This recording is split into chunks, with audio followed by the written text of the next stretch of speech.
जैसा खाया अन्न वैसा होगा मन, यह एक आयुर्वेद का श्लोक है। ऋषि मुनि इस श्लोक के माध्यम से अपने आप को पूर्ण रूप से स्वस्थ रखते थे और एक लंबा जीवन जीते थे।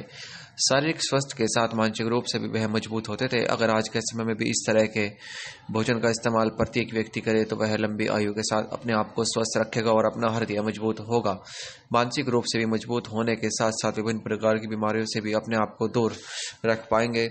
आयुर्वेद चिकित्सक डॉक्टर जगपाल सिंह ने बताया कि पूर्व में हमारे ऋषि मुनि 5 प्रकार के अनाज का इस्तेमाल करते थे। यह अनाज ज्यों, चना, मटर, मक्का, बाजरा, इन सभी को इस्तेमाल करने से व्यक्ति पूर्ण रूप से स्वस्थ रहता है, क्योंकि इन अनाज में मिनरल्स, फाइबर और शरीर के लिए सभी जरूरी पोषक तत्व भरपूर मात्रा में होते हैं। पूर्व में भी लोग इन्हीं का इस्तेमाल कर लंबी आयु के साथ अपने आप को स्वस्थ रखते थे और उनका हृदय मजबूत होने के साथ साथ मन शांत रहता था।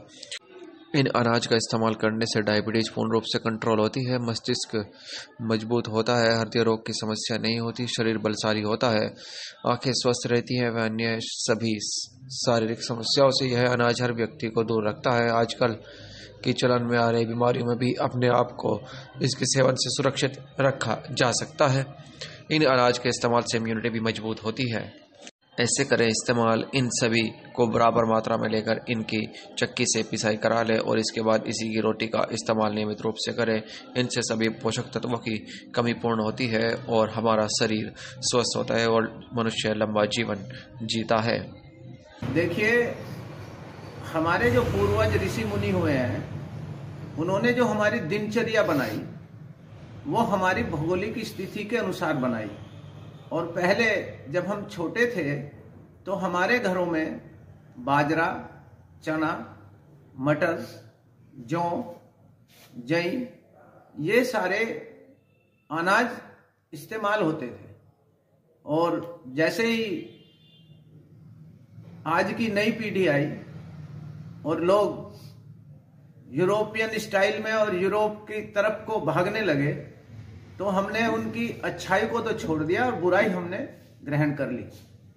आज हिंदुस्तान में diabetes, blood pressure, heart, brain stroke के जो पेशेंट हैं, उसका यही कारण है कि हमें अपनी दिनचर्या को बदलना पड़ेगा, अपने आहार विहार को बदलना पड़ेगा।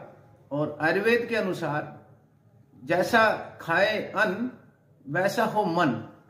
उससे जब हम अपने पुराने अनाज को, मोटे अनाजों को खाएंगे और गेहूं और चावल को छोड़ेंगे तो हमारा मन भी बदलेगा। हमारे जो बच्चे आज पथभ्रष्ट, कोई नशे की तरफ है, कोई अपराध की तरफ है, उससे भी दिमाग अपने आप ही चेंज होगा और हम अच्छाई की तरफ चलेंगे। शरीर भी स्वस्थ रहेगा और देश और वातावरण भी स्वस्थ रहेगा।